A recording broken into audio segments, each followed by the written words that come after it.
Bonjour mesdames, mesdemoiselles, namasté et bienvenue dans un nouvel épisode de Body Mind Co. C'est parti, générique. Comme vous pouvez le voir, je suis ravie de vous retrouver pour une nouvelle série de vidéos, car oui, je filme les vidéos par série, donc là c'est une série de 4 vidéos, et même si vous la recevez une fois par semaine, eh bien moi je filme toute la série. Je profite du calme de la maison. Et j'ai vraiment rencontré dernièrement des femmes extraordinaires, je suis plus que motivée à aider le plus de femmes possible, surtout les femmes qui ont un peu de mal en période de ménopause, qui ont un peu honte de ce qu'elles ressentent dans leur corps, de leurs changements. Le yoga, ça peut vraiment aider pour tout ça, c'est tellement passionnant, le corps humain est passionnant.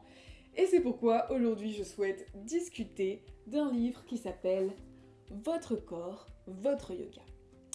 Et ce livre que j'ai donc acheté à Nature et Découverte, un magasin assez connu où il y a quand même pas mal de choses de yoga intéressantes, je l'avais acheté en réalité il y a plus d'un an. J'avais commencé à le lire et j'avais arrêté de le lire, comme certains livres quand c'est un petit peu trop complexe.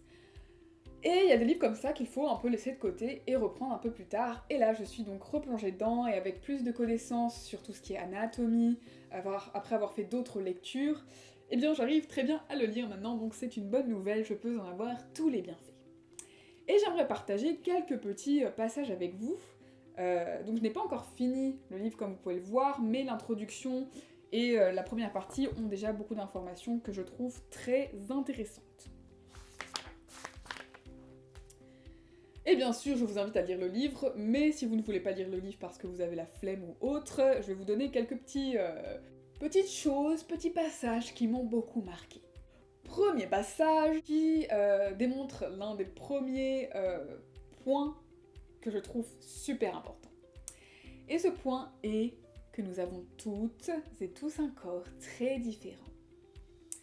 Alors oui, c'est quelque chose que je répète beaucoup, mais dans ce livre, c'est vraiment expliqué de manière très pointue, un peu plus précise, et j'ai vraiment pris conscience d'à quel niveau nous avions un corps différent. Donc en introduction, pour introduire un petit peu le principe, il prend l'exemple du nombre d'heures de sommeil dont nous avons besoin, du type d'alimentation qui nous convient le mieux, et du type d'exercice, de thérapie qui nous convient le mieux, et effectivement, quand nous réfléchissons par rapport à notre famille, à notre entourage, à nos amis, ça peut différer en fonction des personnes. Donc par exemple, je sais que le type d'alimentation qui me convient, d'heures de sommeil, va être très différent de mon frère par exemple. Et je sais aussi par exemple que certaines personnes ont besoin d'un yoga très dynamique, alors que d'autres ont besoin d'un yoga beaucoup plus doux, beaucoup plus calme, justement pour apporter cet état de détente et pour pouvoir relâcher le corps un peu plus facilement.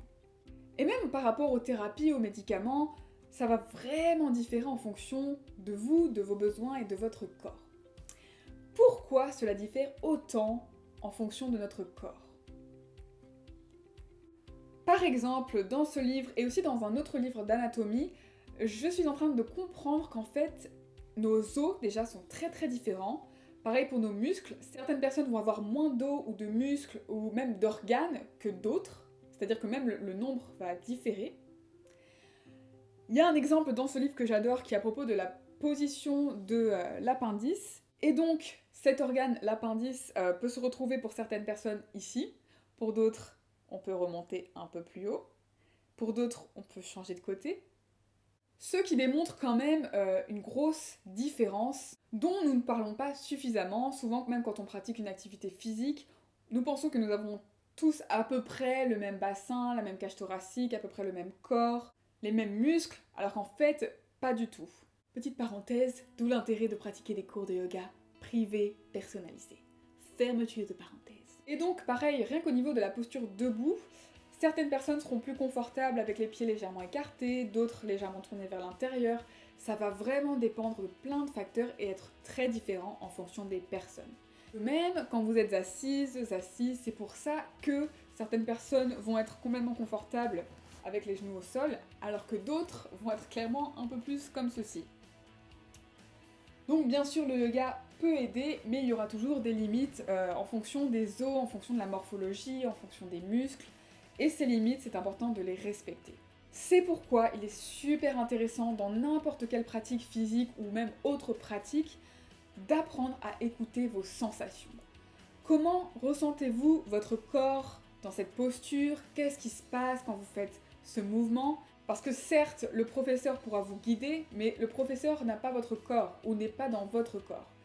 Donc écouter vos sensations, c'est quelque chose qui peut vous servir ensuite pour toute votre vie. Apprendre à comprendre ce dont votre corps a besoin, même au niveau de l'alimentation, au niveau du sommeil. Parce que c'est quand même votre maison jusqu'à la fin de votre vie. Vous ne pouvez pas changer d'endroit, de location. Ce n'est pas possible. Apprenez à vivre dans votre corps. Et le deuxième point qui est traité dans ce livre, que je recommande fortement, c'est la connexion un petit peu entre nos différentes parties du corps, c'est-à-dire qu'on a tendance à un peu vulgariser le corps humain en voyant le squelette, puis les tissus, puis, coup d'œil Olga, les organes, un peu de manière séparée, dans des cases séparées, parce que nous aimons quand même les étiquettes, alors qu'en fait ce n'est pas du tout comme ça. Quand on regarde le corps, on ne peut pas vraiment voir où se termine l'os, où commence le ligament. C'est beaucoup plus connecté que ce que l'on pense. Et c'est pourquoi aussi des pratiques de yoga en douceur sont excellentes, car simplement bouger doucement la tête, ça va vraiment avoir une résonance dans le reste de votre corps. Pareil, mesdames, surtout mesdames en ménopause, la respiration, c'est quelque chose de magique, car quand vous respirez profondément, c'est en réalité tout votre corps qui inspire et qui expire, et donc c'est super bénéfique pour votre corps. Donc d'apprendre des techniques très simples comme juste la respiration, peuvent en fait avoir un impact énorme sur votre bien-être, votre santé. Je pense que c'est assez parlé, je vous recommande de lire ce livre si vous êtes vraiment à fond dans le yoga, dans le corps, dans la découverte du corps humain. Sinon, c'était un petit peu les idées que j'en ai tirées, et je suis sûre qu'en relisant le livre, je vais trouver plein d'autres choses, encore une fois. Le corps a tellement de mystères, nous n'aurons jamais assez de temps pour les découvrir. Je vous souhaite donc une très très bonne fin de journée, vraiment apprenez à aimer votre corps. N'hésitez pas à vous abonner à la chaîne si vous n'êtes pas déjà abonné, à lâcher un petit pouce. Vous pouvez vous inscrire à la newsletter si vous voulez un peu plus d'exercices ou des petits bonus ou cadeaux de type cours de yoga personnalisés gratuits. Parfois je suis de nature généreuse. En attendant, j'espère vous retrouver très bientôt. Merci, namaste.